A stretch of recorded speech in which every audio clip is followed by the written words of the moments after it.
Stock Fire Rescue, what's the address of your emergency?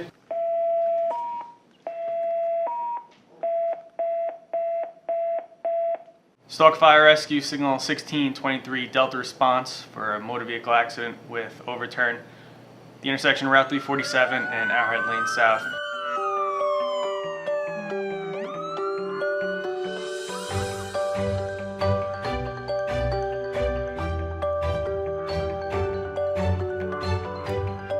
Today we're going to talk about the FERNO INX Stretcher. We're going to do this training video to supplement the in-service that we've been giving you over the past several months to help you increase your competency level on using the stretcher. There are several reasons we went with the FERNO INX Stretcher over our old stretchers.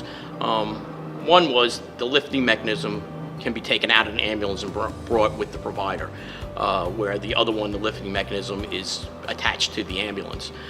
We also did field testing with this stretcher and the other stretcher, our old stretcher, to see how it would perform in different parts of our district. We had the district and department involved with that to get many opinions on which stretcher performed better. We also did a lot of internet research, looked at what other municipalities were using, and we found that this stretcher performed at a higher level than the Stryker. Of course, there are negative sides to any stretcher. Two of the biggest negative things about this stretcher is, one, absolutely the weight. It is a very heavy stretcher. It's 180 pounds, about 40 pounds heavier than our original stretchers. So this stretcher is not made to be manhandled. It shouldn't be lifted. All the lifting should be done by the stretcher. Another negative thing about this stretcher is it's a very different stretcher than you've used in the past. There's a huge learning curve. You have to practice with this stretcher. You have to watch the video and make sure you know what this stretcher can do. The important thing is that you can make this go in and out of the ambulance, and you can make it go up and down. All the nice bells and whistles that it comes with, you can learn as you go. But you really need to know how to make this thing go up and down and be able to put it in and out of the ambulance without any problems. Now we're going to talk about the basic operations of the stretcher. How to power the stretcher up, how to pull it out of the ambulance, and how to put it back in the ambulance. Rob's going to show us how to power it up. What you're going to do is open the latch and pull it from the charging bracket. If it doesn't turn on like it did now by itself, you just hit the green button and that should wake up the stretcher. Then you pull it out to the first release. Once it's caught, Rob's going to hit the blue button, positive button, for adding legs until it catches. Then Rob's partner is going to release this center catch and he's going to pull it out to the second catch. Again, he's going to add the rear legs by hitting the positive button, the blue button, until the legs are down. Then his partner is going to release it from the ambulance. When you pull it out of the ambulance, you're going to see a warning on the screen that the stretcher's too high. That means the stretcher's too high and it's not safe to transport the patient with it.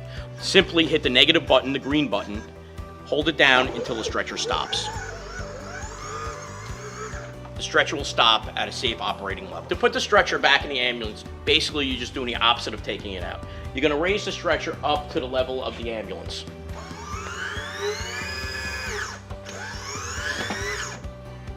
You're going to start putting the stretcher in the ambulance until you get to the first catch. Once it's hooked on the latch, you're going to raise the front legs by hitting the negative button, the green button.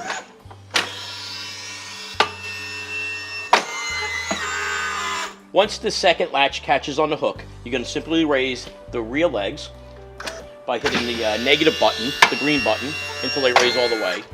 Then push the stretcher all the way in until it catches in the track.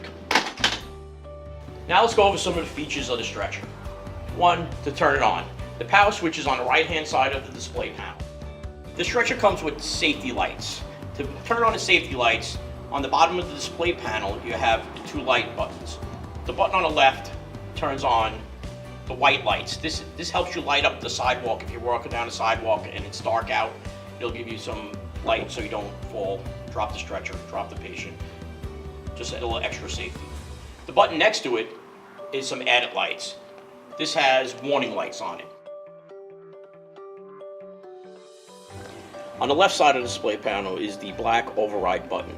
The stretcher is programmed to stay level, but in the event that you need either the front legs or the back legs to operate independently, you can do that with the black override button on the left side of the panel. By hitting it once, this will allow the stretcher to either go all the way down or all the way up. This will time out after 15 seconds and go back to the normal operating mode. When in override mode and you bring it to its lowest level, you're going to notice that the center wheels and the rear wheels are all the way on the ground. This is going to make the stretcher more sturdy so that when you put a patient on, it's not going to kick out.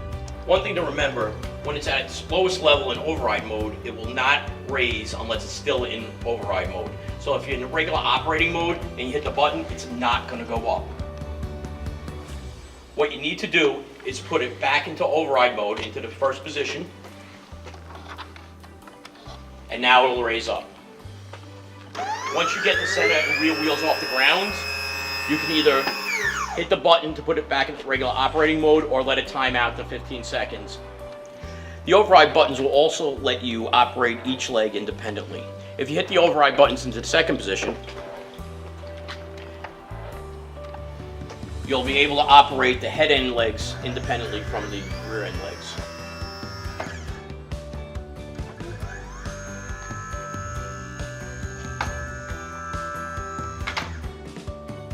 By putting the override button in the third position, you'll be able to operate your foot end legs independently from the rest of the stretcher.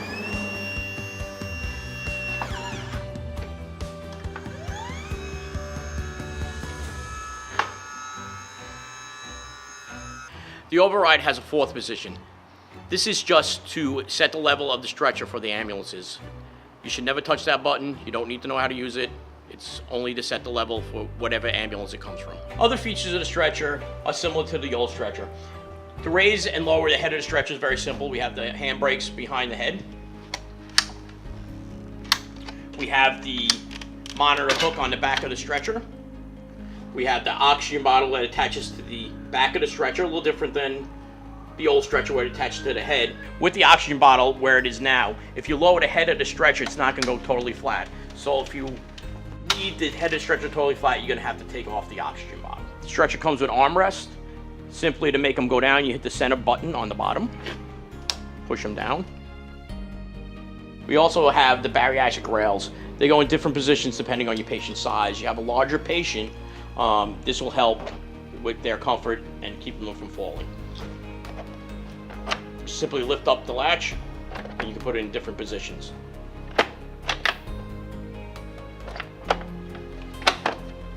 We also have the 4-corner carry handles. This is for unsteady terrain. If you need to go over like a lawn, on a hill, rocky surface, that gravel driveway, this will be helpful. You need 4 people though. So simply you go pull the handle out and then pull it to the side. We also have the IV pole. It's a little better than the IV pole we have had in the past. It's a little more sturdy. It doesn't lean over once you put fluids on it. To raise it, just unclip the red buttons, raise it up to a position you want it in, and then just clip it down and it'll hold it there. In the event that the IV pole isn't in a good spot, you can remove it and put it on the other side of the stretcher, move it up and down on the stretcher, and put it any place on the rail that it'll fit. Another option is to put the stretcher in a chair position. This is simply done by, first you got to set up the stretcher by raising the head all the way up, putting the legs in the shock position, by simply just lifting it until it catches, and then hitting the chair position button on the display screen, which is the third button. Once you hit the chair position button, it's going to show you which button to hit, which is the green negative button. Just hold it down until it's into position.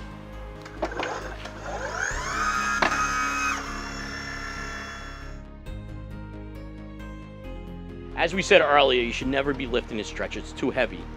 If you have to go up a curb or up onto a deck, the easiest way to do it is to take the weight off the front end of the stretcher. Just let the weight hang in your arms, lift the legs up, put it on the curb, and then do the same thing on the opposite side. Cleaning the stretcher is very simple. Most of the cleaning can be done with our purple top wipes and just wiping the mattress down. The mattress is a memory foam mattress that is tear resistant and can be cleaned with any either a hose or with the wipes. In the event you need to take the mattress off to clean it, simply raise the head of the stretcher, put pressure behind the clips, and turn the clips until they match up with the holes in the stretcher. When cleaning a stretcher and you need to remove the straps, you need to lower that armrest, take the half moon rubber stopper out, and with the palm of your hand press down on the buckle of the strap. Flips right off. You can also use a power washer or a hose to clean the stretcher. If you use a power wash, you got to make sure you don't get too close to the stretcher or you'll take the paint off it. If you use a hose on the stretcher, you need to lower the head of the stretcher all the way down and take the battery out.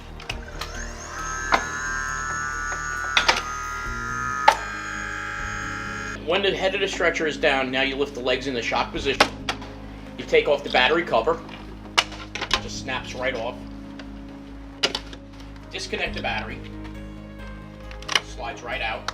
And roll the battery out of the battery case. Once you've done that, you either have to put a plastic bag or a glove over the battery connector in order not to get any water in it. You have to make sure once you're hosing this off that you don't hit any of the electronics with water directly and have everything drain down towards the head of the structure. Putting a battery in is very simple. Just roll the battery into the battery case, reconnect it, wake up the stretcher, and of course put the cover back on the battery case. Although it's rare, in the event of a power failure, first thing you want to do is change the battery. We're going to carry extra batteries on the ambulance. They'll be in charges up on the shelf. Change the batteries as we showed earlier. If that doesn't solve the problem, then we have a manual override that we're going to go over. If the stretcher is stuck in the upright position, use the release handle to seesaw the stretcher down.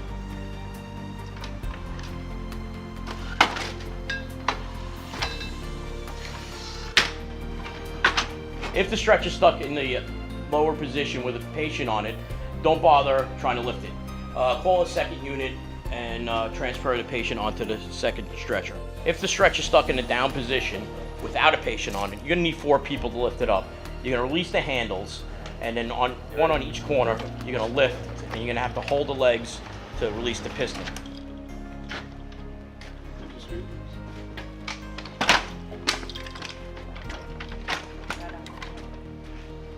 In the past, we've had problems in the Holiday Inn Express putting the stretcher in the elevator.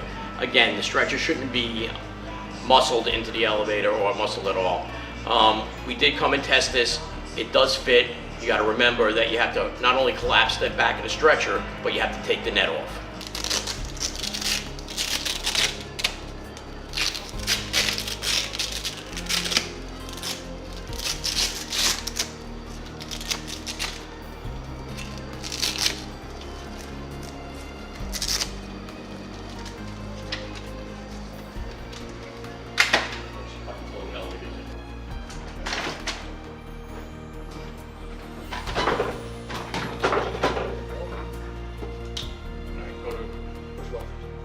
We experienced some expected growing pains when we put the stretchers in service. We looked at some of the problems that were brought to us, and we did some troubleshooting and found what the issues were. With some training, we were able to help people use the stretchers more proficiently. Let's look at some of the problems that we experienced. One of the problems reported to us was waking the stretcher when it was asleep. Normally, we just hit the green button to wake the stretcher up. But what we discovered was when it's in a charging bracket, you can't wake the stretcher. What you need to do is release the stretcher from the bracket, pull it out, and if it doesn't automatically wake like it did now, you just hit the green button and that would wake it. Just be aware that sometimes it takes 2 to 3 seconds after you hit the green button for the screen to turn on. We've had 2 reports of the wrong legs lifting when putting the stretcher in the ambulance. This is because the provider is hitting the positive button instead of the negative button to lift the forward legs, causing unnecessary torque between the hook and the catch, fooling the stretcher, thinking that the opposite legs have the weight on them. When there's too much torque on the hook, it's causing the wrong legs to raise. It's fooling the stretcher. The stretcher thinks the weight's on the opposite end of the stretcher. So this is going to cause the wrong legs to raise when you hit the negative button. This is unsafe for the provider and unsafe for the patient. In the event you make this mistake, simply add the legs, take the pressure off the hook, pull the stretcher out, and start over. From time to time, the ambulances have to go out of service. We leave the stretchers in the garage until the ambulance come back from the vendor. What we have to be conscious of, the battery will die if we leave the battery switch on while it's sitting here for days to weeks. So simply all you have to do is flip off the power switch, and you should have a good battery when the ambulance comes back, and you'll be able to raise the stretcher. If the stretcher's been sitting here a while and you flip the power switch on, the stretcher will still be in sleep mode. You just simply have to hit the green button, give it a couple seconds, and it'll wake up, and the stretcher should function properly. If you don't remember to shut the power switch off when the ambulance goes out of service, the battery will drain. If it gets to 30% or lower, it's not going to be able to charge in the bracket. You're going to have to take the battery out and get one of the wall charge batteries and put it in, and the stretcher should function properly. Although there was a learning curve when we put these stretchers in service, the providers that use these stretchers regularly are now comfortable with it. As we said from the beginning, with practice and regular use, you'll get very comfortable with these stretchers. The best thing you're doing is in your downtime is to practice with the stretcher so you're more comfortable. Hopefully this video will help you with that comfort level, and if you have any questions in the future, just contact the supervisor.